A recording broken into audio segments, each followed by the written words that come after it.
Buenos días. Antes de terminar la teoría con el último tema de la asignatura de entrada-salida, quería contaros que la semana que viene se va a publicar la práctica 3, en la que vais a añadir excepciones. El concepto importante va a ser que vais a tener dos excepciones de más alto nivel. El controller se va a dedicar a parsear y a ejecutar comandos. Ese parser y ese .execute de los comandos tendrá que añadir un throws, un parseado exception y execution exception. Esas dos excepciones las vamos a llamar de más alto nivel porque son las que van a llegar al controller.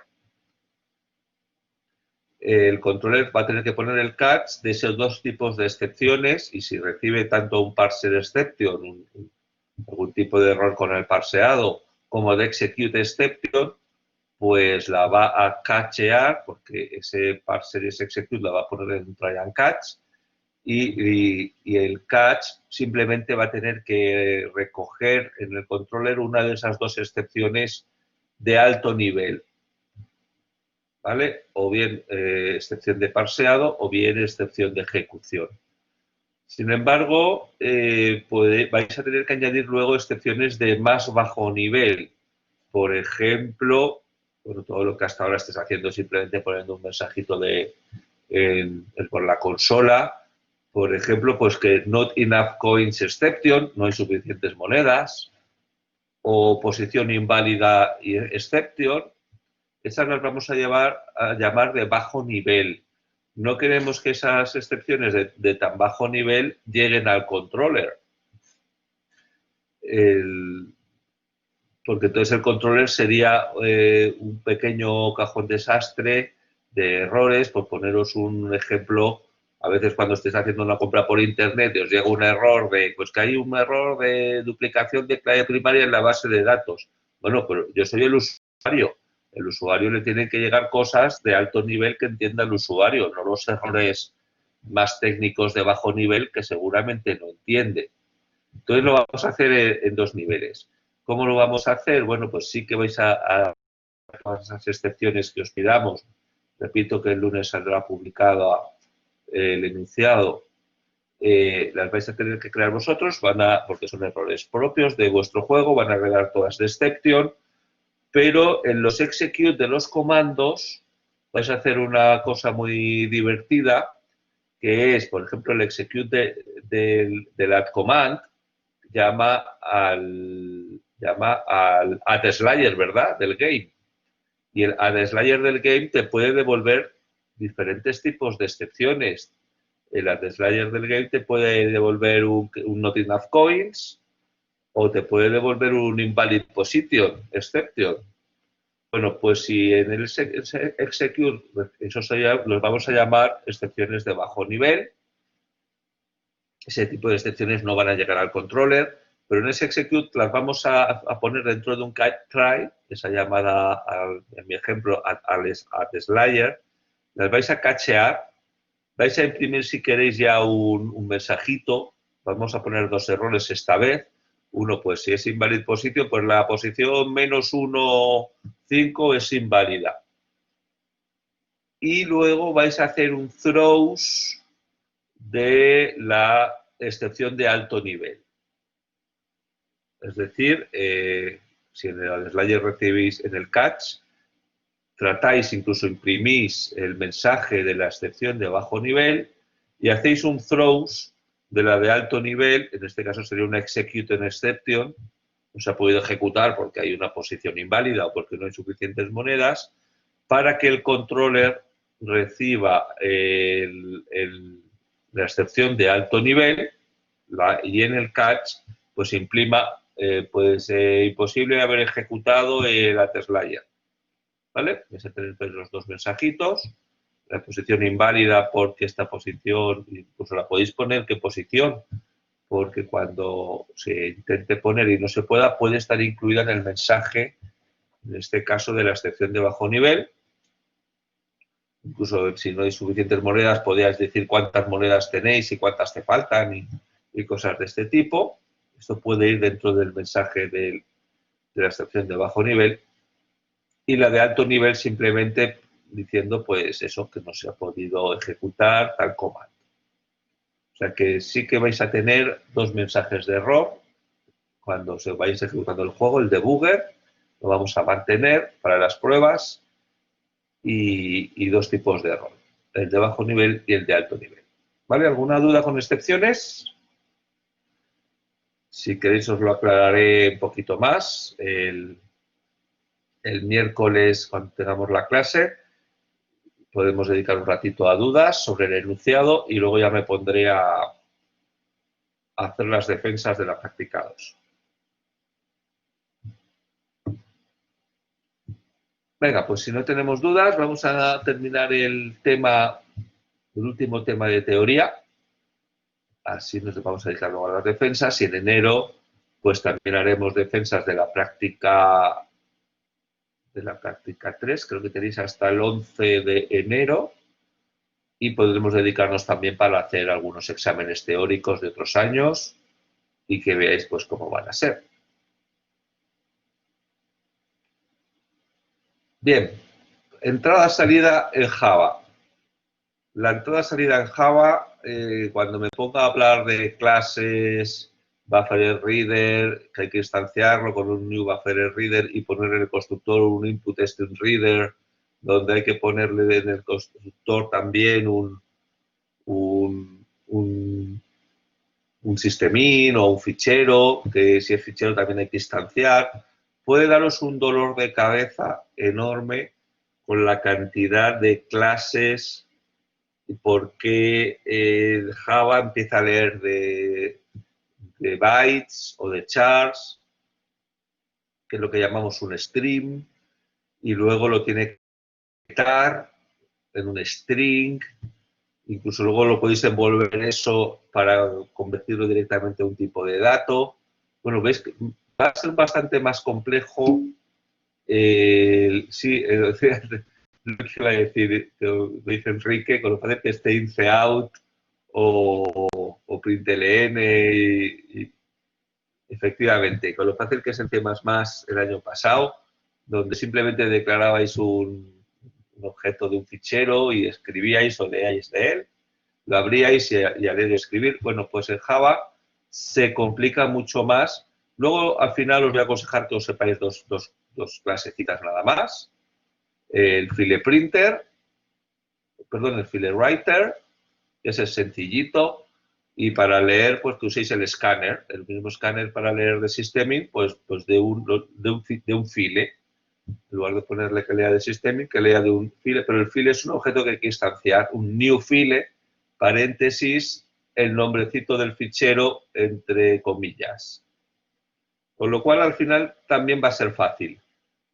Pero lo primero que quería que entendiéramos es por qué es tan complejo, por qué tenemos que hablar de streams, por qué, ahora voy pasando más, por qué veis que aquí que tenéis que declarar un file input stream y luego esto es simplemente para leer chars, luego otro que sería un buffer input stream para empaquetarlo en un stream. ¿Por qué es tan complejo? ¿Por qué tenemos todas estas clases que ahora os voy a contar más detenidamente? Pues hace falta un reader, un writer. ¿Alguien me lo quiere adivinar? ¿Por qué no hacemos un simple cin, cout?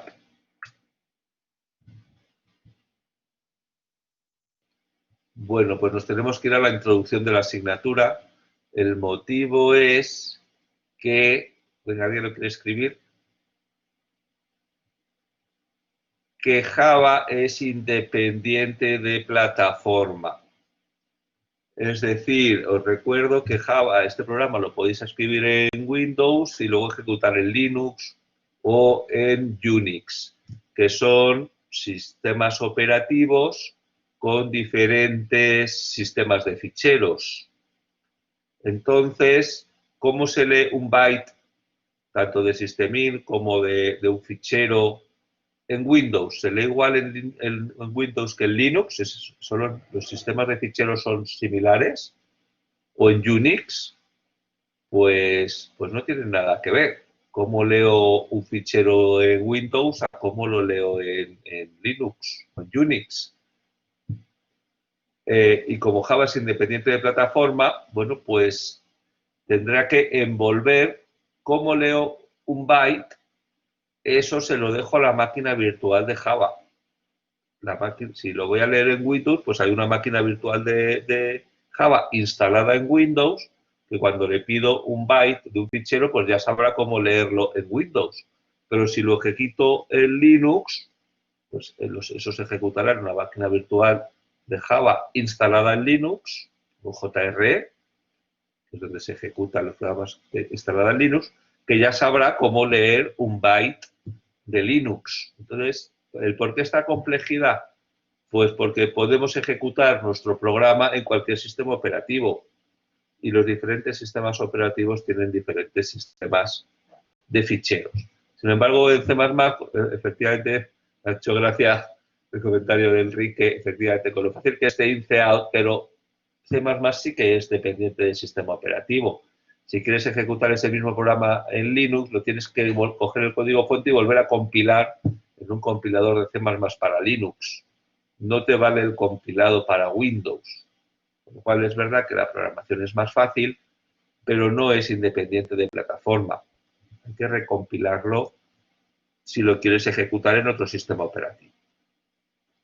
Vale, dicho entonces este porqué, ahora prepararos para el gran dolor de cabeza de clases, pero luego lo vamos a simplificar en dos. Yo, con que os sepáis, el FeederWriter, que para mí es el más fácil para escribir en ficheros, y el escáner con un new file como entrada en el constructor, pues con eso vale. Pero vamos a contar la teoría y el porqué. Bueno, entonces, lo primero que hay que entender que es esto de los streams. Hoy en día todo el mundo en Big Data habla de análisis de datos, se habla de streams y de data lake. Streams es como el río de datos, que hoy en Big Data se analizan según se producen los datos, en los sensores, en las cámaras, en los micrófonos, todo se analiza en las tarjetas de crédito según se están haciendo las compras, todo se analiza según se produce el dato, que es lo que llamamos el río o flujo de datos, eso es un stream, que acaba en el data lake. El data lake, Big Data es lo que antes se llamaba data warehouse, es la gran base de datos históricos, que también se analizan y se pasan los algoritmos de Machine Learning, que están hoy en día tan de moda.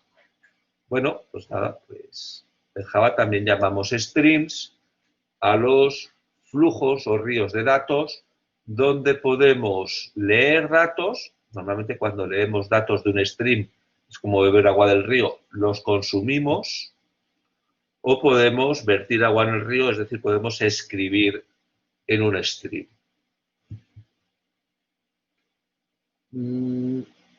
Los fuentes de datos, al final es de dónde vamos a leer y escribir.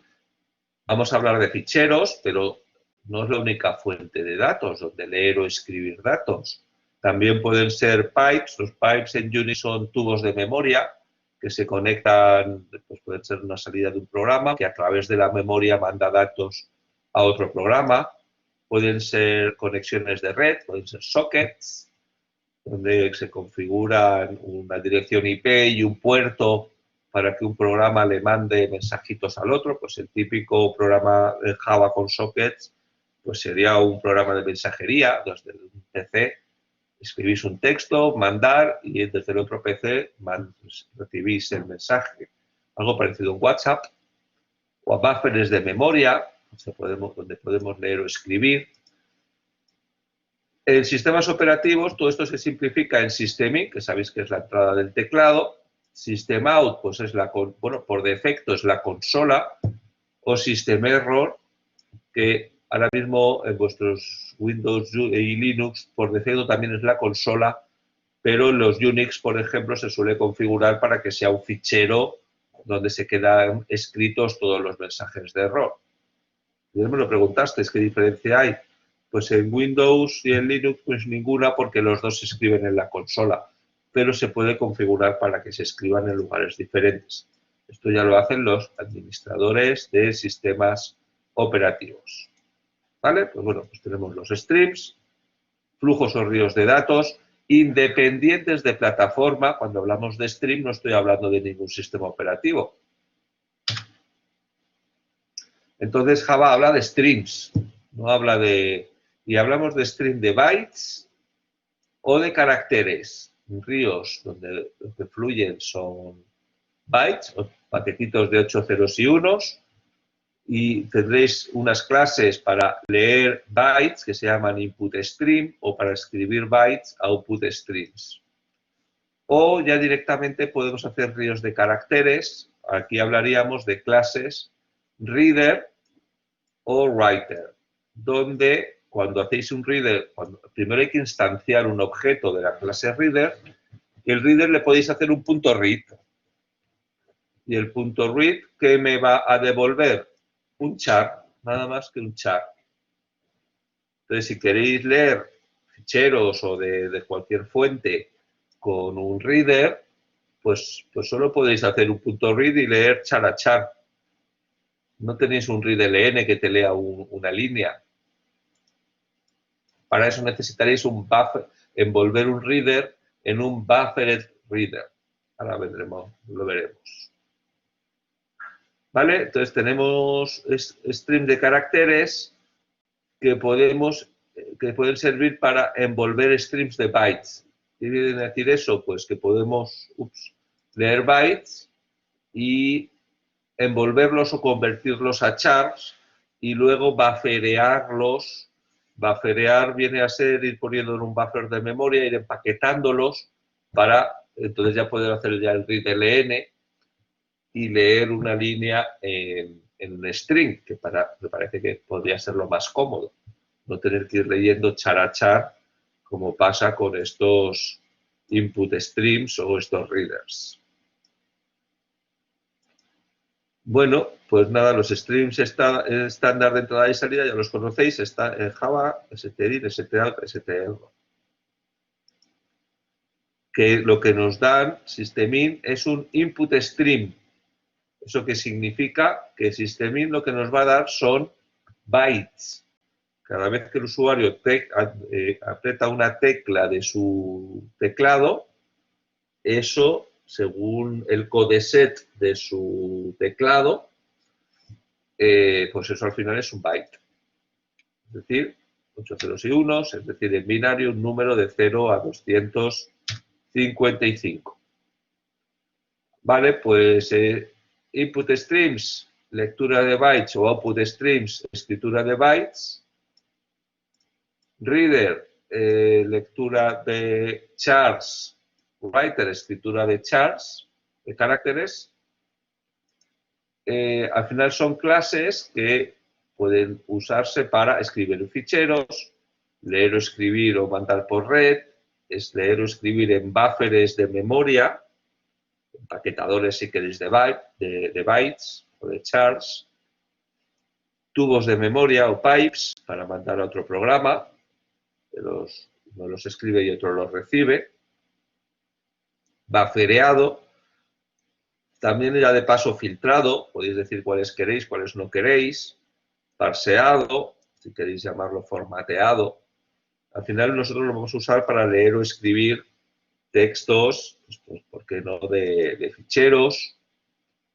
Incluso podemos envolverlo en otra clase más, una cuarta clase. Digo cuarta porque vuelvo a repasar, pues podemos pasar de bytes, independientes del sistema operativo, para que nos entendamos, envolverlos en chars, 2, bufferearlos en un buffer reader, 3, así ya podemos hacer un readline y recibir un string. Y un cuarto envoltorio podría ser el dame el siguiente int o dame el siguiente long, que ya nos lo convierte a un tipo primitivo de dato. Donde digamos next int, next long, cosas de este tipo. O sea que hasta 4 capas de envoltorios. Total, y luego también tendremos los objetos que se pueden serializar para escribirlos en binario. Lo veremos al final, aunque no lo haremos en la práctica. Sí que habréis visto ya la interfaz serializable para escribir, por ejemplo, en un fichero, todos los datos de un objeto y así hacerlo persistente. Tenéis el write object y el read object. Eso sí, eso será en binario, no en ficheros editables.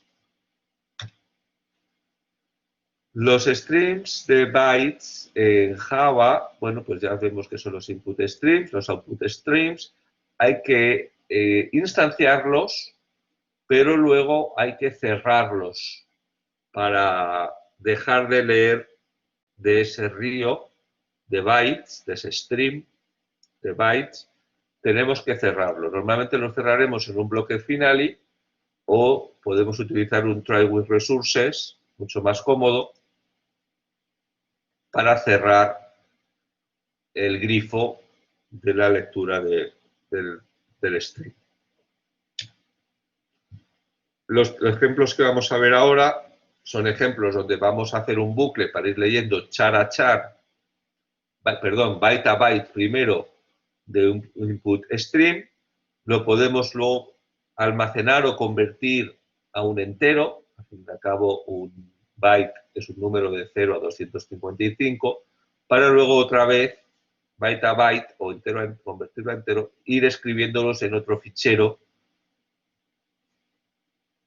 también de bytes, y ya el sistema operativo, se ejecute donde se ejecute, lo escribirá como también byte a byte normalmente pues en un fichero de salida.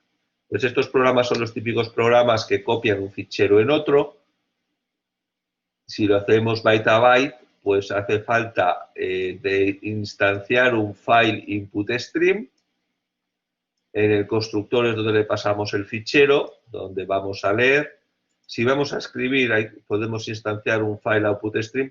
Yo no os estoy aconsejando que uséis estas clases. Luego os aconsejo esas dos, con el FileWriter, o bueno, FileWriter si queréis decirlo mejor, y el Scanner, no os bastará. Pero bueno, vamos a explicar estos.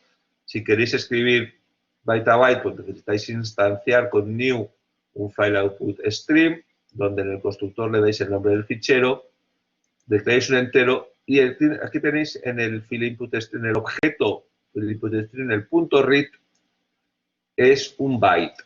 Lo ponéis en un bucle, mientras sea distinto de -1, que significa que ya no puede leer más, pues lo escribes en tu objeto outByte, que es un file output stream. Entonces el readC lee un byte, writeC escribe un byte. Esto en un bucle acaba copiando todo el fichero byte a byte. De un fichero in a un fichero out. Al final, que no se os olvide que hay que cerrarlos, lo que decíamos, cerrar los grifos. Al final es cerrar los ficheros, porque este file input stream se ha construido sobre un fichero, igual que el output. ¿Por qué en el constructor ponemos un fichero? A ver, pregunta, ¿por qué es distinto de null? In bytes.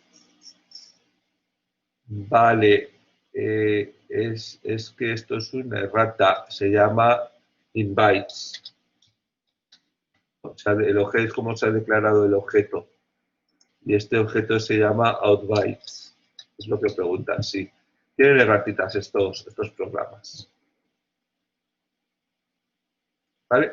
Si es null, pues no lo vais a hacer el punto close.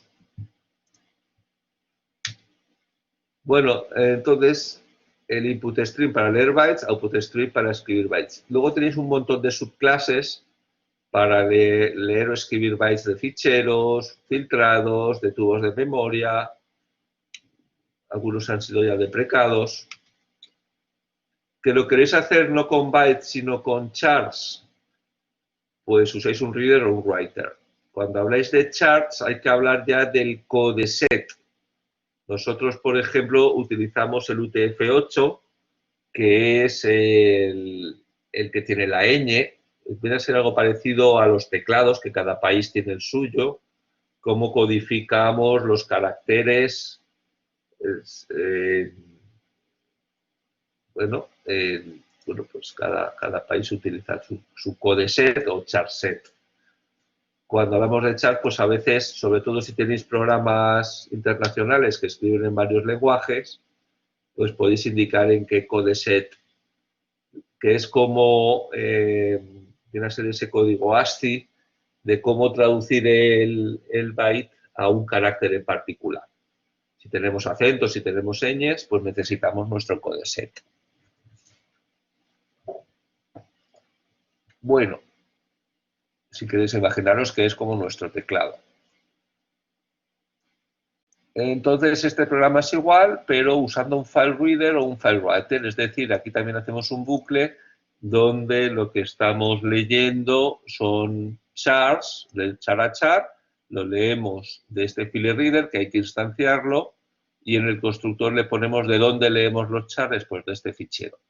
Y este también va a escribir con .read lee los chars, con .write escribe los chars. También copiaría el fichero y finalmente pues los cerramos. ¿Vale? Pero, ¿y si no queremos leer char a char? Pues necesitamos bufferear. Para ello tenemos el buffer reader. Habría que instanciar un buffer reader, en el constructor ponerle un reader, que también hay que instanciarlo.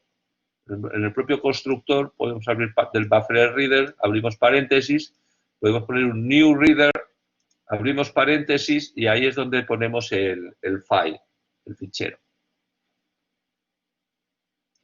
Esto al final es un buffer de memoria que va recibiendo los bytes, si es un buffer reader de reader, recibe chars, los empaqueta y ya sí que le podéis hacer el line y recibir directamente un string mucho más cómodo porque es a lo que estamos más acostumbrados. Estos buffers se pueden vaciar con un flush, que viene a ser como tirar de la cadena y que se vaya todo el chorro de bytes. Si lo que queréis bufferear son, perdón, reader hablaría de chars o buffered input streams, bufferear bytes o chars. Entonces, ¿cuál sería la instrucción? Esta famosa instrucción, que no os aconsejo que la uséis. Yo os aconsejo que uséis escáner. Instanciéis un escáner y en lugar de systemim le ponéis un fichero, un file, que igual tenéis que instanciar también.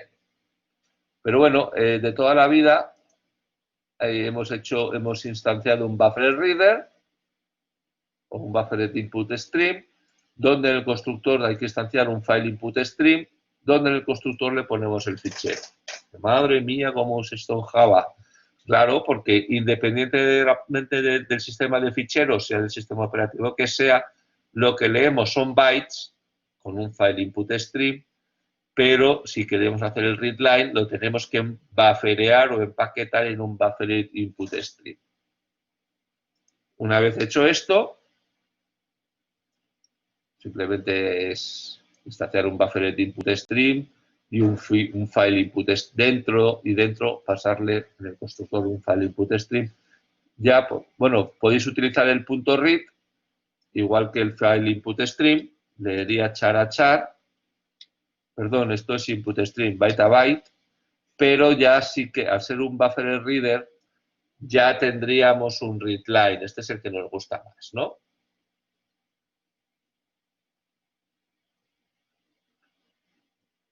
Porque L, a ver cómo está declarado, sí, aquí ya puede ser un string.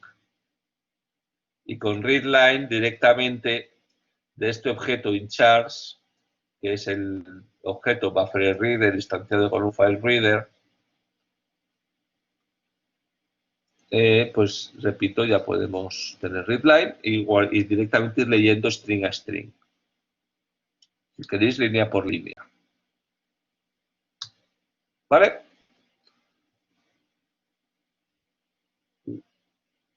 Bueno, pues tenéis los input string reader.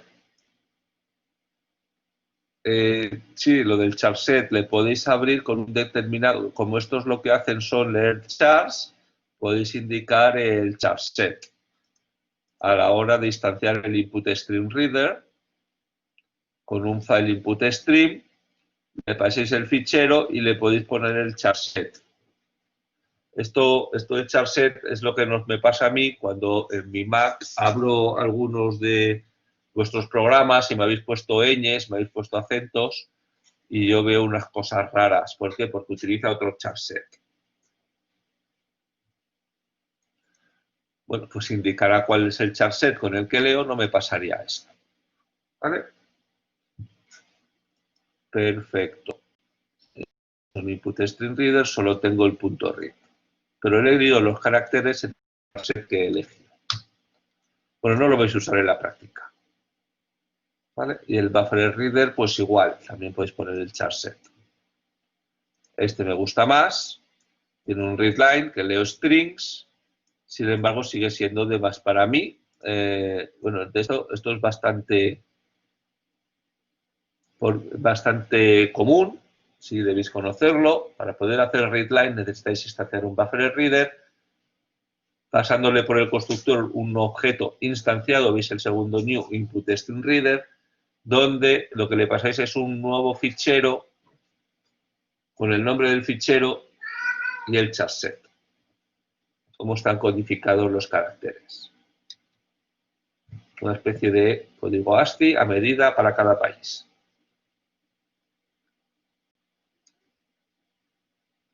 Bueno, por otro lado tenéis en el package Java.io los objetos file o file descriptor.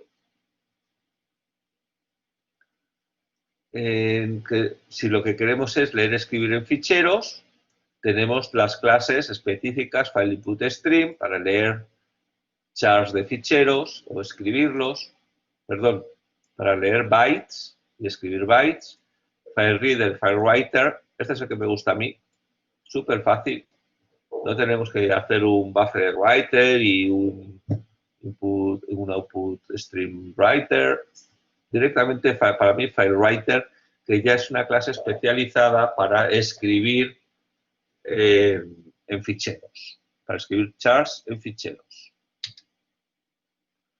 Los ficheros sabéis que pueden ser secuenciales o de acceso directo, que son los de acceso aleatorio, disculpad, que los de acceso aleatorio, sabéis que cuando vais leyendo un fichero se va moviendo el cursor, cada vez que leéis avanza el cursor, que es un poco por dónde voy a seguir leyendo, y con SIG podéis mover ese cursor sin necesidad de rebobinar y empezar desde el principio, como en los ficheros secuenciales.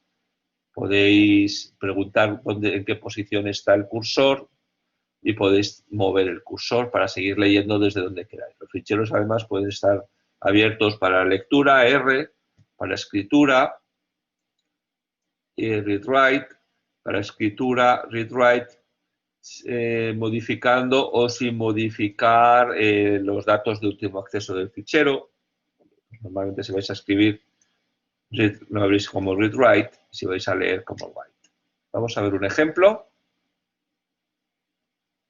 Necesitáis si vais a hacer el SIG, necesitáis un random access file, a instanciarlo en el constructor desde donde le paséis el nombre del fichero, y si lo abrís, en este caso está abierto para lectura-escritura. Podemos tanto leer como escribir. ¿De acuerdo? Aquí, ¿qué estamos haciendo? Escribir y directamente le podéis poner escribir, en este caso es un string. ¿De acuerdo? Aunque también podéis leer, que está en read-write. Bueno, luego tenéis excepciones, el punto open, te puede dar una exception, también tenéis EOF. Cuando habéis llegado al final del fichero podéis recibir EOF exceptions. Si lo que queréis es directamente leer en un tipo básico de datos, necesitáis un cuarto envoltorio que se llamaría un data input stream. Lo instanciáis pasándole en el constructor un buffered input stream. Es decir, y ya directamente en este constructor podéis poner un file input stream. Leería los bytes, los rebufferían en string y este convertiría el string a un determinado tipo de dato, de bytes a strings a datos. Si usáis este tipo de clases, pues ya podéis hacer write int, write float para escribir, write long, un determinado tipo de dato básico, o read int para leer tipos básicos, read float, read long, y poder leer directamente a tu tipo básico de dato. Bueno, pues 4 capas.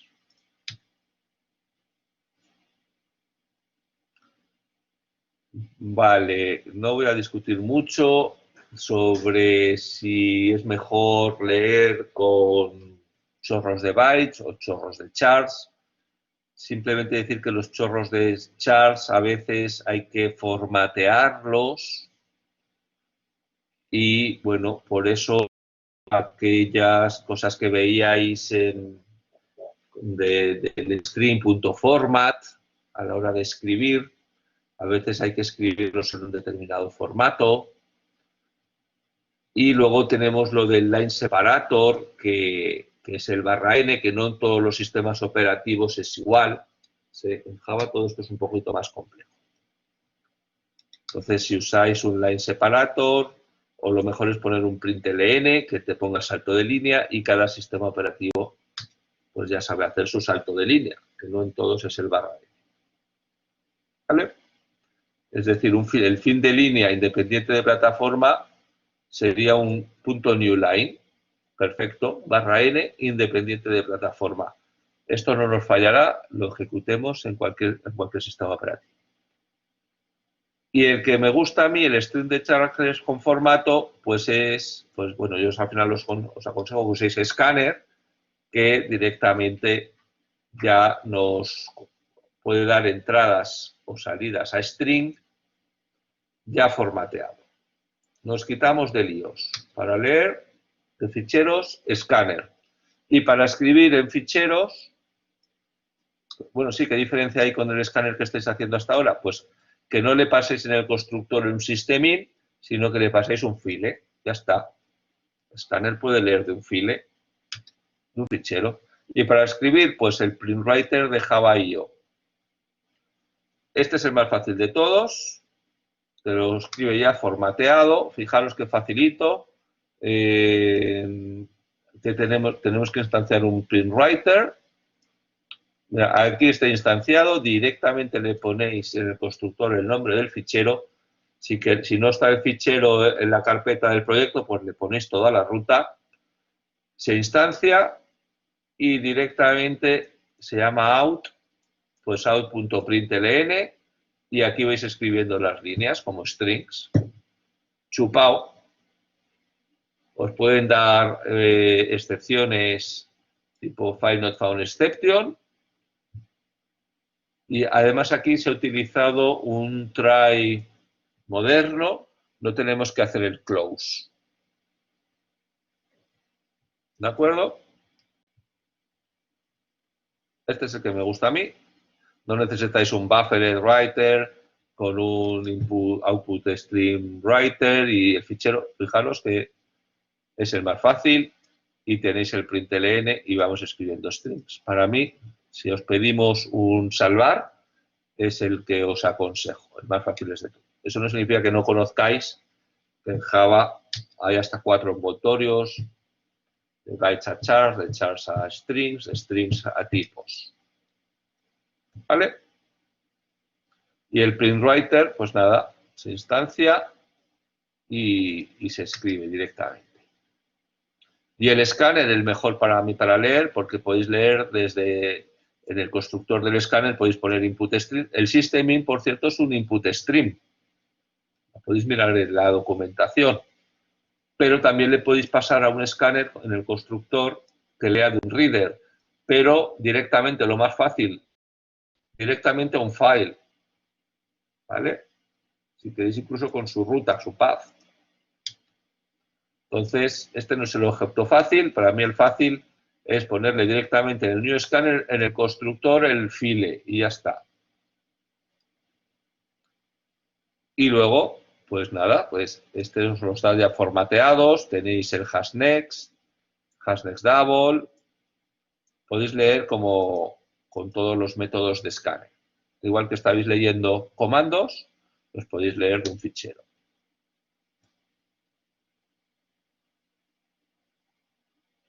Bueno, luego tenemos el concepto de serializar un objeto. Serializar un objeto es escribirlo en un fichero o en cualquier sistema de memoria persistente en binario. No todos los objetos son serializables, para eso está la interfase serializable. Pero los objetos que sí son serializables se pueden serializar o escribir en ficheros. Serializable es la interfaz, los que no son serializables pues no tendrán. Si son serializables, tenemos el método readObject para cargar los datos de un objeto. Cargar los datos me refiero a todos los atributos. Imaginaros que queréis externalizar el game con todos los valores de sus atributos ya hechos. Bueno, oye, pero que un game además tiene un board.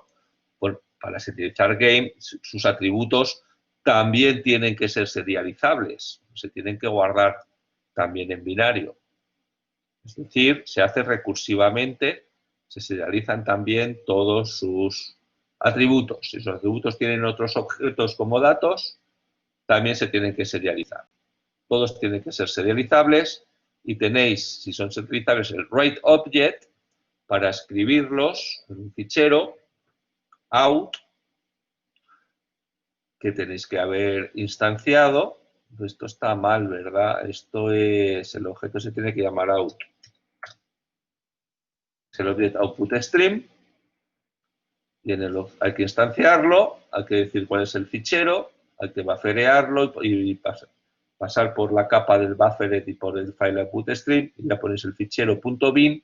Este no es un .txt, pero bueno, podéis escribir el objeto y luego podéis leer el objeto. Es una salvar cargar, pero aquí lo estaríais cargando, ¿no? Con read. Si es serializable, tiene readObject y writeObject.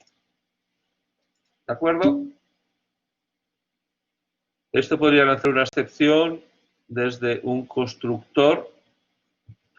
Sí, todos estos métodos te pueden devolver excepciones. Fíjate que para que compile, le estoy poniendo aquí el throws y exception o el class not found exception.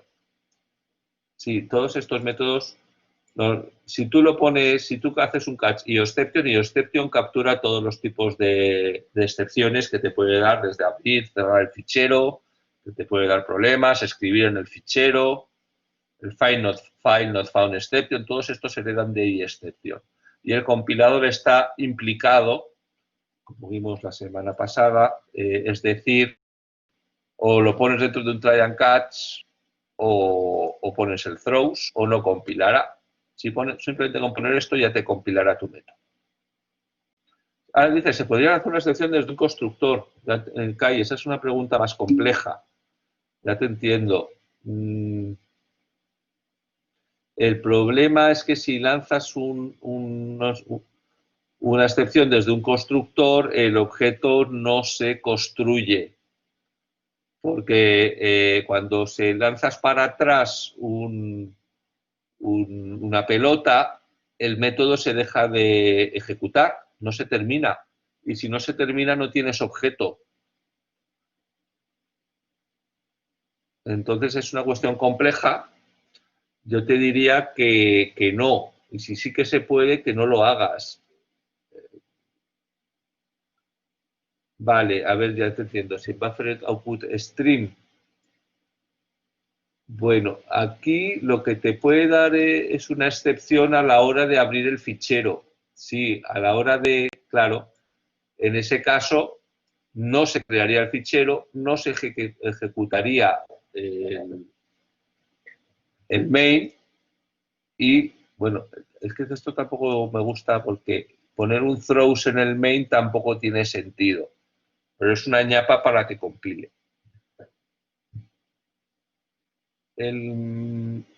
Si recibes una excepción, pues directamente no se hace nada. pero al ponerlo dentro de un try and catch, el programa podría continuar por aquí si el programa continuase. Es decir, si esta llamada al constructor sí que te puede devolver una excepción, que significa pues, que no se ha podido abrir el fichero, que no se ha construido el objeto. Claro que sí, la respuesta es que sí. Es decir, esto claro que te puede dar una IO exception, en particular un file not found exception. Si no tienes este fichero en la carpeta del proyecto o le pones una ruta, pues te da un file not found exception, no lo puede abrir, cataplof, no se crea el objeto. Y más te vale haber capturado la excepción o te reventará el programa. Es más, el compilador te va a obligar. Te va a obligar, aquí se ha hecho esta ñapa para que compile, pero bueno, lo suyo es ponerlo en un try and catch. Y siempre que hagáis ficheros, capturar el posible IO exception. Nos va a obligar el compilador. Bueno, se me está yendo el tiempo. La serialización, si quieres cargar, tenéis el serial version UID, que es para comprobar que no cargáis un objeto de una clase que no sea de la que hiciste el Roid Object. Para eso tenéis el serial version UID. Cada clase tiene su identificador de clase. Y luego, pues, no voy a contaros que tenéis un montón de clases en Java.io para leer y escribir directamente a raíz, secuencias. Secuencias sería pues vuestro array list, por ejemplo, pipes, que son tubos de memoria, filtrados para sin decir que solamente pasen. Bueno, tenéis aquí decenas de clases, pero no nos mareemos. Mi consejo: escribir el FileWriter, lo distanciáis y ponéis directamente el fichero en el constructor y ya tenéis un write-ln, y para leer pues el escáner, ¿vale? Y le ponéis en el constructor un file. Luego, para ya terminar, el salto de línea no es independiente de plataforma, mejor utilizar sentencias como println o newline, que ya sí que son independientes de plataforma. Ya cada sistema operativo sabrá cómo poner su salto de línea según su sistema de ficheros. También hay otras maneras, que es formatear las escrituras. Pero bueno, lo más fácil, usar siempre println o newline en lugar del /n, que sí que es específico de un sistema operativo. Es un char. Y ya hemos terminado. Hemos terminado la teoría de la asignatura. Así que, nada, nos vamos a dedicar a la práctica, a fondo, a hacer revisiones. ¿Alguna duda más antes de cortar?